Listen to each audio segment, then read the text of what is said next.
গাজীপুরের শ্রীপুরে পেলাইট গ্রামে এই যে পপি আপা স্ট্রবেরি চাষ করেছে। তিনি স্ট্রবেরি সংগ্রহ করছেন তার ক্ষেত থেকে। এ যেন স্ট্রবেরি নয়, একেবারে স্বর্ণ, কৃষকের স্বপ্ন। আপনি কতদিন আগে লাগাইছিলেন আপা? নভেম্বরের শেষ। কত টাকা খরচ হয়েছিল আপনার? খরচ হয়েছে 1.5 লাখ। 1.5 লাখ টাকা। এখন এগুলো বিক্রি করবেন কোথায়? বাইপাস গাজীপুরে বাইপাস। আপনি কি এইবারই প্রথম করলেন না আগে করছেন? আমি 3 বছর। ও 3 বছর যাবত। বিগত যে 2 বছর করছেন তাহলে লাভ হয়েছিল না? আলহামদুলিল্লাহ। হ্যাঁ, আলহামদুলিল্লাহ। এইবার কেমন লাভের আশা করছেন? এবার 2 পাইতে আশা আছে তো 15-16 লাখ টাকা। মাশাআল্লাহ।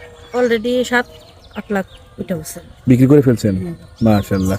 আপনার এই যে প্রতিদিন আপনার কর্মচারী কতজন কাজ করে, কাজের লোক? এই 6-7 জন। 6-7 জন না? আপনি কিভাবে করলেন? আপনি একজন মেয়ে মানুষ, আপনার হাজবেন্ড কি আপনার সাথে? হ্যাঁ, আমার হাজবেন্ড অ্যাডভোকেট আমির হোসেন। কুটেও যায় আবার এই যে চাষবাসের সময় দেয়। মূল উদ্যোক্তা কি আপনি? না, আমার হাজবেন্ড। আপনার হাজবেন্ড। মাশাআল্লাহ। আপনার হাজবেন্ডের কাজে আপনি সবসময় সহযোগিতা করেন। দারুণ, আলহামদুলিল্লাহ।